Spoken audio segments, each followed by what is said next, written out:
I'll tell you, I tell people this. Everything that you said, you got me fired up. I feel like I want to go play 60. Let's go, man. I mean, I got the GOAT. I got the defending champion. I got the place they played the Super Bowl. It's a great rivalry going all the way back to Donovan's day when we're talking Buccaneers and Eagles. Hey, man, come on, Merrill. Let's go, man. Hey, have a great broadcast. I'll tell you, I'm ready, and I'll tell you, Jalen Hurts is ready too, because he just loves to play. He can't wait to get out there. And I can't wait to watch And I think he's going to equate himself very, very well.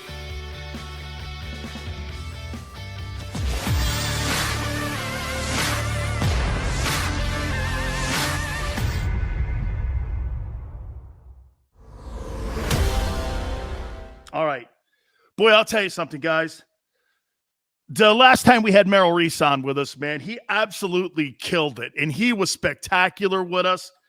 He was we had thousands of people watch that interview the last time that Merrill Reese was here with us. And here is the legendary voice of the Philadelphia Eagles. I can tell you this. I found out one thing about you, Merrill. Philly loves you, man. I mean, they absolutely love you. And I guess it's just been a passion between you, the city, and that football team that you've been covering for 50 years. Well, people love their Eagles. They really love their Eagles. I mean, there are the Sixers, the Flyers, the Phillies, but the Eagles are closest to their hearts and have been for quite a while. Absolutely. So Merrill, were you cool with Sirianni and Howie and everybody sitting the players this past Saturday against the Cowboys? I was. I mean, there's divided opinion about that, but all they needed was for Jalen Hurts, who's been nursing a sore ankle, to get rolled over one more time. Or all they needed, look, they lost Tyreek Jackson, who was their third tight end. Suppose instead of Tyreek Jackson, they lost Dallas Goedert. This is a team that is playing well, but they're not so deep that players are disposable. You know, I honestly felt that Mike McCarthy made a big mistake. I said on the air that he was playing the football version of Russian roulette. He left those guys out there for 3 quarters. Suppose, and it can happen, it can happen any week. Suppose Dak Prescott went down. Suppose any of their key guys went down. It would have really hurt them badly. I remember Andy Reid resting everybody before the playoffs began, and it worked out well. Doug pulled everybody before the Eagles went into that last game against Dallas before Super Bowl 52. He had Nick Foles out there for a little bit, but otherwise they played a terrible game. I think the final score, Dan, was 6-0. And then they went to the Super Bowl, and you know what happened there. So, I mean, momentum is fine, but you can get momentum you can get momentum in practice and be perfectly prepared and take it into your playoff game. You know, Merrill, I brought this up with Gary Cobb yesterday, and I want to throw it at you here too. You know, when Jalen Hurts came out of college, there's always that narrative. Well, he lost his gig when he was at Alabama, had to go to Oklahoma. He became a second-round draft choice. This, when you come out of college, and I was talking to Gary. Gary was a late rounder. He still played 10+ years, but you're always labeled something when you come out of college. And I think Jalen has always fought that label. This week, he's going against the GOAT. This week, he's going against the defending champion. Of all the NFC quarterbacks, to me, here's the guy that could change a narrative. I'm not saying they have to go into Tampa. It'd be great, and I think because the running game, they have a legitimate chance. But what a week for him to change a narrative and how people see him and how he's going to play versus the GOAT here. We saw what Carson Wentz did against Jacksonville, and he absolutely crapped the bed. And, boy, I'll tell you, I feel for Frank. He's my dear friend, but you have to win against a 2-win team. This could change so many people's opinions on Jalen. Do you see where I'm going with this a little bit this weekend? I do, and I've said before, I think that Jalen is viewed differently because he wasn't a first-round draft pick. If he had been a first-round draft pick, everybody would be saying, "Oh, what a home run the Eagles hit with this guy. They struck gold." I mean, don't forget the guy we're calling the GOAT, Tom Brady, was a 6th-round draft choice. Montana was, a 2nd or 3rd-round draft choice, and on and on. But look, there are guys who are high first-round draft choices. Tim Couch, first player picked in the draft. And He did not have much of a career. So it's not where you're drafted, it's how you play. Now, I still believe that Jacksonville got it right. I still believe that Trevor Lawrence is going to turn out to be an elite NFL quarterback, but he has to be coached properly. That's why I think Doug Peterson, if he gets that job, is going to be great for Trevor Lawrence. But Jalen Hurts keeps improving and improving. The one argument I have with some of the writers and with some of the fans is they talk about his modest arm strength. It's just not true. With my own eyes, I have seen him fire lightning bolts. You go back, Dan, I'm sure you saw the replay of the play of the Washington game 2 weeks ago where he escaped, and on full run, he fired a laser to Greg Ward, who had cleared and had a window about 3 inches on each side. I mean, he has plenty of arm strength, plenty. I'm not saying he can throw it with the velocity of somebody like Herbert. I mean, Justin Herbert has an amazing arm. But here's something interesting. At the combine, where they measure arm velocity, it was Justin Herbert throwing at 55 miles an hour and Hurts throwing at 54 miles an hour. Yeah, that's 1 mile an hour difference. So he has plenty of arm, and he has leadership, and he has tremendous mobility. I mean, there were times, and I'm not criticizing Minshew, but Minshew in the last game of the season that didn't mean anything would come up and step out of the pocket and run a few steps downfield and then slide. If it had Jalen Hurts right there, he would have run for 40 yards with those opportunities. He has that kind of speed. You know, Merrill, I've been telling everybody here that since week 8, there's only one team that's got a better record than the Philadelphia Eagles. That's the San Francisco 49ers. They're 8-3, and the Eagles are 7-4. I mean, Nick Sirianni, has he shocked you? Has he surprised you? And, you know, it's one thing to talk with him in the exhibition season. It's one thing to hear a vision, but to see a rookie coach, Jimmy Johnson was 1-15, Merrill. I mean, Tony Dungy lost his first 8 games as the Buccaneer head coach. I can go down the list. Parcells losing record, Belichick losing record. All of these guys.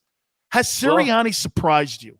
Well, I think he surprised a lot of people because the big reaction when he was named the head coach was who? Right. I mean, nobody knew Nick Sirianni. Everybody knew Robert Saleh was going to be a head coach. He was the guy who got the close-ups on TV, and some of the other coordinators. You knew that these guys were going to get the head coaching jobs. But as far as Nick was concerned, he came out of the blue. And he was not particularly comfortable with his early press conferences, but he was very, very down to earth and very sincere and has tremendous enthusiasm and passion. And it's not something that he puts on. He just has it. He loves the game. He loves coaching. He comes from a coaching family where his father is a head coach or was a head coach. His brothers were coaches. He comes from a football family. So he has football instincts, and he knows what he knows. He is confident in his football knowledge, and that is transmitted to his players. He has total respect from this team. You can only fool guys so long, and then they see through you. But he is very, very genuine, and he is a very bright guy, knows how to handle people. I'll give you a good example. Yesterday at his media conference, Dan, somebody said, well, what are you going to do to get them ready for this game? And he said, nothing different. He said, every game is important. You want them up for every single game. As a matter of fact, when you look at this team, I think we lost an audio there. Let's see if we can end up reconnecting here a little bit here with Merrill here. And at the Eagles run the ball. I'm back. There we go. Here, our good friend Merrill. Merrill, you were talking about Sirianni and what changed from week 8 to where we are now. And if you've been surprised with how he's been able to adjust the way he was able to right there on the fly, it's almost like an in-game adjustment. I think there are a lot of things. This team just grew. It just became more comfortable. Jalen Hurts continued to improve. The running backs, the offensive line. Dan, I don't know that there's a better offensive line in the National Football League than this one. That they lost the two guards, but the anchors are Jason Kelsey, who was an elite center. Over on the right side is Lane Johnson. Didn't make the Pro Bowl this year, but plays at an all-pro level. And at the other side, a monster by the name of Jordan Mailata, who is, 6'8", 360 pounds. He is just a great, great player. So, again, somebody who played at a Pro Bowl level. I think he will become a Pro Bowler next year. And once that happens, he'll be a Pro Bowler for the next 10 years. You know how that works. So they have a great offensive line. They have a very, very good running back room with Miles Sanders, Jordan Howard, little Boston Scott. He's something. The rookie Kenneth Gainwell. They had a guy play against Dallas, Jason Huntley, a good football player, but there's no room to bring him up into the 46-man roster this week. But it's deep in that area, and the defense is playing better. Is Miles Sanders going to play? Have you heard anything if he's going to play this weekend? The only thing that Doug said is that it's looking hopeful. He's optimistic. Right. I mean, he'll play wrapped because the break is in his left hand, so they'll do something. But they think he's going to play right now. Boy, I'll tell you something. He's in that backfield. That's a whole different football team. I want to ask you this question here, Merrill. Don't use Jalen Hurts in this conversation. Who's been the most improved Eagle this year in 2021, not named Jalen Hurts? Okay, I'm going to give you a name that the nation really isn't that familiar with. He was an undrafted free agent 2 years ago, and right now he is playing middle linebacker at a very high level, and his name is T.J. Edwards. He is the guy who has really risen to the top. He'd be one, absolutely. And maybe I can throw in some other names of guys who didn't play that much before, but are making a mark right now. And one of those is Quez Watkins, number 16. He's pretty good. He might be the fastest man on the squad. Do you see any comparisons to that Super Bowl team and that story going into this playoffs here? There's experience. There's guys that have played in that game. There's leadership in that locker room. I love what they did with Kelsey too. He goes out, gets the snap. They take him out of the game. I totally dug that. That's great respect. That's organizational respect too, as you know, Merrill. Sure. That's not just something. I think the fans probably think that that's just, gratuitous. But as you know, nothing's given in that league. And so when you're getting that kind of respect, that's an organizational thing. But are there any similarities on a storyline? Because I can't think many people thought when you looked at that Eagle team, a lot of things went right. A lot of injuries to the quarterback position on other football teams. There were upsets. Things rolled. They were rolling going into the playoffs. Foles got on this magical run. Do you see any similarities to this year compared to what those guys did? I honestly don't, Dan. And the reason I don't is because, don't forget, I think that was a 13-3 team. Yeah. And that was a team that where at that point of the season, Carson went down in the Rams game. He was probably the MVP of the league at that point. So I think this is a totally different story. This is a team that's 9-8. And the one critical thing that you can say about them, or the one thing that makes you question some of that, is they have not beaten the team with a losing record. I mean, you can't take that out of the equation, but you can only play who's on your schedule. And they went from 2-5 to a sequence where they won 7 of their last 8 games. So they've come along. They're a lot better than they were at midseason. They have a terrific coach who inspires players, a players coach. Doug was that. Doug was a terrific coach. And when Jeffrey Lurie fired him, he said there were differences of opinions, but he said Doug Peterson really doesn't deserve to be fired. I'll tell you what, whatever team hires Doug Peterson right now is getting a terrific coach. He's a winner. He's a winner. And I have the feeling that Nick Sirianni has that same passion and has the ability to get the same kind of respect and following from his players. Absolutely. Finally here, Merrill, what gives the Eagles the puncher's chance to beat the Buccaneers on Sunday and move on to the second round? The fact that they're not going in there scared. Nick was asked about this yesterday. He was asked, you might have lost me when I told you, how do you prepare the team for the playoffs? Did you hear what I said? No, I didn't. Go ahead. He basically said, you don't change anything. You take it as another game, because this team really has had every game for the last 6 weeks or 7 weeks has been like a playoff game because they had no margin for error. And as far as having players who think going on this big stage and into this glaring spotlight, keep in mind there are quite a few guys on this roster who were on the Super Bowl championship team. And then you add the young players, you add Jalen Hurts, you add Devontae Smith, you add Landon Dickerson. Is there a bigger stage in the national championship game? So nobody is going in scared.